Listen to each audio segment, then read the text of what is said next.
Persebaya selalu dapatkan hukuman kartu merah. Persebaya Surabaya menghadapi masalah serius dalam beberapa pertandingan terakhir di Super League 2025-2026. Setiap pertandingan yang dijalani, selalu ada pemain yang terkena hukuman kartu merah.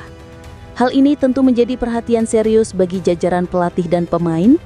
Kartu merah yang diterima pemain Persebaya dalam beberapa pertandingan terakhir menunjukkan bahwa tim perlu meningkatkan disiplin dan kontrol emosi di lapangan. Pelatih dan pemain harus bekerja sama untuk menghindari pelanggaran yang dapat mengancam tim. Jajaran pelatih perlu menganalisis penyebab kartu merah yang diterima pemain dan membuat strategi untuk menghindarinya di pertandingan selanjutnya. Pemain juga harus lebih fokus dan disiplin dalam bermain. Dengan kerjasama yang baik antara pelatih dan pemain, Persebaya dapat mengatasi masalah kartu merah dan meningkatkan performa tim di lapangan.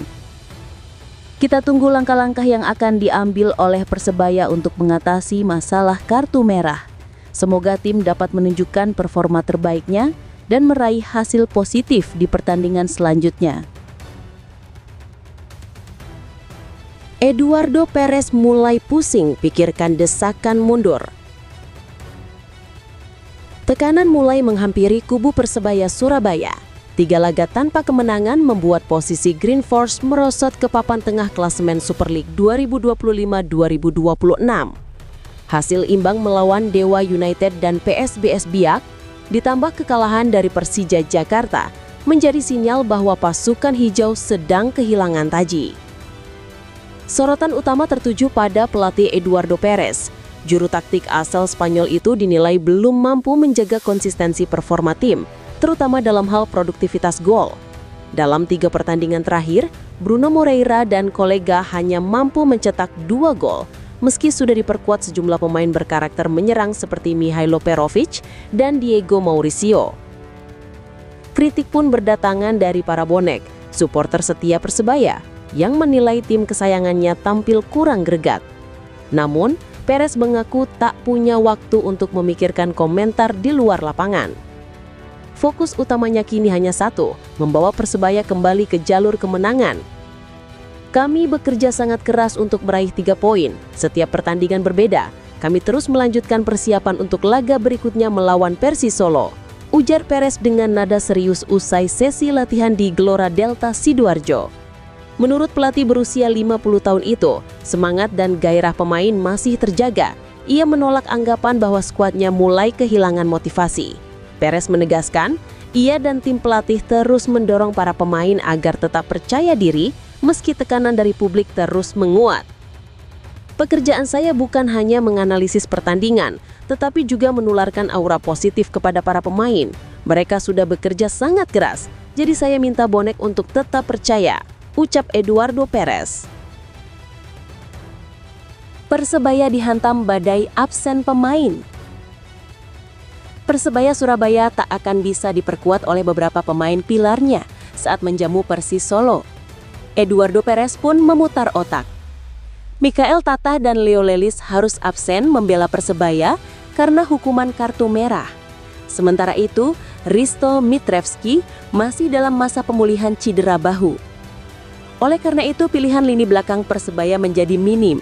Eduardo pun harus memikirkan keseimbangan tim saat Persebaya melawan Persis di Stadion Gelora Bung Tomo, Surabaya, Minggu 2 November 2025. Kami tidak tahu siapa yang akan bermain. Kami harus melakukannya sampai hari terakhir. Tidak pernah memberitahu susunan pemain. Jadi kami punya satu skuad yang sangat bagus dan kami punya pemain untuk menutupi posisi-posisi ini, kata Eduardo di situs iLeague. Risto masih dalam perawatan dan mungkin kamu bisa bertanya kepada dokter soal penjelasan yang lebih baik, kata Eduardo.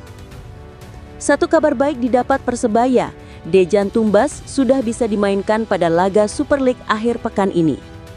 Kondisi saya saat ini sudah siap dan saya siap memberikan yang terbaik untuk Persebaya, kata Dejan seperti dikabarkan situs Persebaya. Dalam 3 pertandingan terakhir Persebaya tak pernah menang. Persebaya kalah dari Persija Jakarta. Hasil imbang didapat saat melawan PSBS dan Dewa United. Tantangan berat dialami skuad Persebaya. Persebaya Surabaya bersiap menjalani laga penting pekan ke-11 BRI Super League 2025-2026 melawan Persis Solo. Pertandingan dijadwalkan berlangsung di Stadion Gelora Bung Tomo GBT Surabaya, Minggu 2 November 2025 malam. Laga ini menjadi ujian berat bagi skuad Bajul Ijo yang tengah berupaya kembali ke jalur kemenangan. Absennya beberapa pemain kunci membuat pelatih Eduardo Perez harus memutar strategi.